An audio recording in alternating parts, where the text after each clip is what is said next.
I want to pose a question to you, and the question is this. Given the fact that the U.S. spends more per person on medical care than any other nation in the world, why is it that we have consistently ranked at or near the bottom among industrialized countries on the key indicators of health? Here, life expectancy on the left and infant mortality on the right.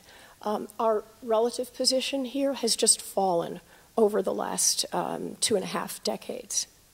So how can that be, given that we spend so much on medical care?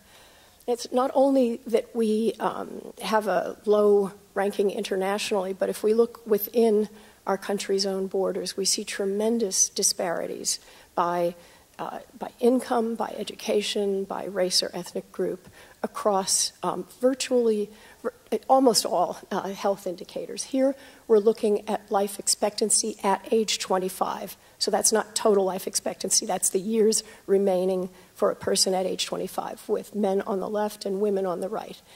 And I'm going to show you a few slides with this kind of schema. They go to increasing income from left to right. So the bar on the far left is the poor, and the bar on the far right is the highest income group that we looked at. It's not super wealthy. That highest income group is 4 times the federal poverty level. So that would be an income of about $80,000 for a family of 4.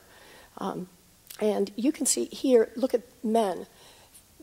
Poor men can expect to live 8 years less than men in the higher income group at age 25. The difference for women is about 6.5 years.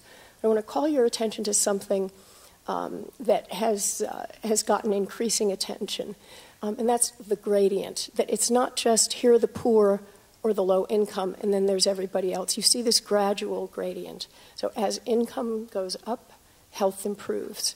And that gradient has been found for not 100% of health indicators, but the vast, vast majority.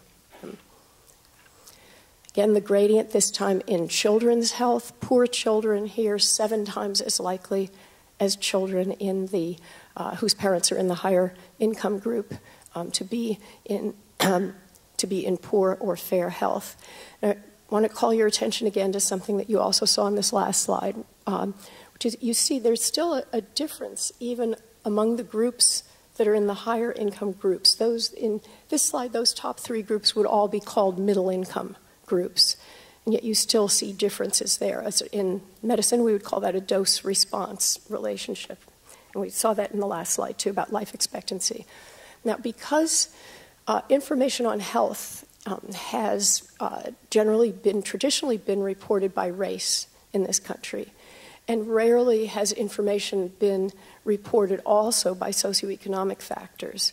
I think that people often, when they see statistics showing differences by income or by education, their first assumption, and they may or may not articulate that, is, oh, that's about race. So that's why we did this. Here we divided the population, looked by race or ethnic group, and looked at the large ethnic groups in which we had enough numbers. So non-Hispanic blacks, Hispanics, non-Hispanic whites. You see the same pattern of the gradient in each racial or ethnic group. In fact, that pattern, that socioeconomic gradient, is actually a bit more dramatic when you stratify the population by race. So both are important, income and race, and I'd say income or education. It's income, wealth, education. Income and education are the markers that we've had when we've had information on socioeconomic factors. So how can this be? Low international ranking and huge disparities within our own borders. Maybe this slide could give us a little bit of a hint, but I think that since many of you viewed the clips from Unnatural Causes before this started, and then with some of the wonderful comments made by Assemblyman Jones, this may not be as shocking to you as to some other audiences. This is a slide made up by a Scottish physician named Thomas McCune, who published these data in the 1970s. Here he used vital statistics from England and Wales starting in the latter part of the 19th century and traced a number of health indicators that had been followed over time there and looked at how they changed over time. So here you see the mean annual death rate in children under age 15 due to scarlet fever. Scarlet fever, death due to scarlet fever itself can be prevented with a timely treatment of streptococcal infections with penicillin. And a death due to scarlet fever also is highly preventable. But what do you see here? When it's preventable with treatment by antibiotics, penicillin was not available until 1941. Sulfa drugs, not very effective against this, but even sulfa drugs were not available until just around 1930. And yet you see this precipitous drop occurring over the latter half of the 19th century and in the early part of the 20th century. What was happening then, and what's the lesson there? I could show you if there were time, but there is not. Slide after slide showing basically the same pattern and calling our attention to the fact that I think, as most scholars who've analyzed this believe, that what this shows, it's nutrition, it's improvements in nutrition, improvements in housing with less crowding, improvements in working conditions with less crowding, more ventilation, improvements in sanitation that probably were responsible for these precipitous declines in mortality due to a number of causes, and that came in before we had our current armamentarium of sophisticated medical technologies. So could it be that the reason that we rank so low internationally and the reason that we have these huge disparities is that we've had too narrow a focus. If you look at the bottom of this slide, and by the way, this and many of the other slides that I'll be showing you were produced by a team of colleagues who I'm very privileged to work with in the Center on Social Disparities in Health at UCSF, and they were produced to support the effort that Barbara mentioned, the commission, the Robert Wood Johnson's commission to build a healthier America, which will come out with its recommendations April 2nd. So in this, you see the bar along the bottom is supposed to represent health.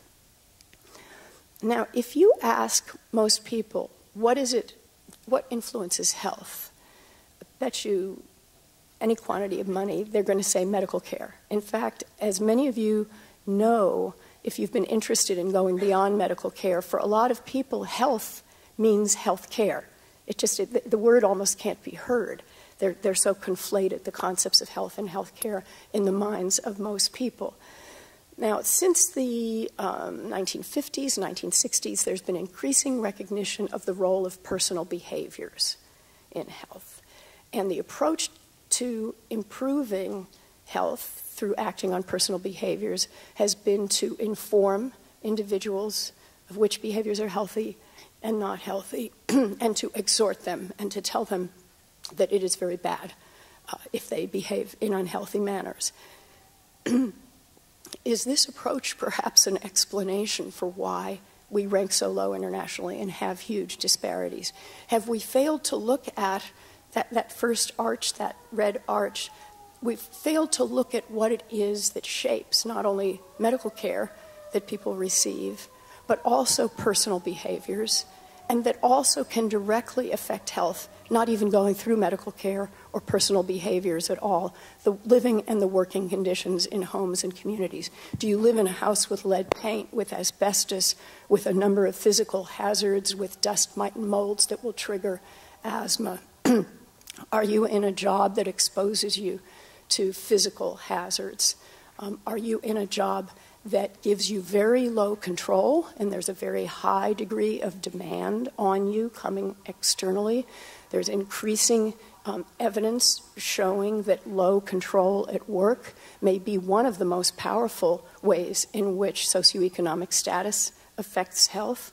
And then here we have the living and we haven't been paying attention to the living and working conditions that shape personal behaviors and that shape health through other pathways. But also, what is it that shapes the living and the working conditions? Do people choose to live in unhealthy neighborhoods? I don't think so. Do people choose to work at unhealthy jobs? No. What sorts us into good neighborhoods and bad neighborhoods, and good jobs and bad jobs? It's the underlying resources and opportunities we have: income, education, wealth, and race as well. I'm going to talk a little bit more about that.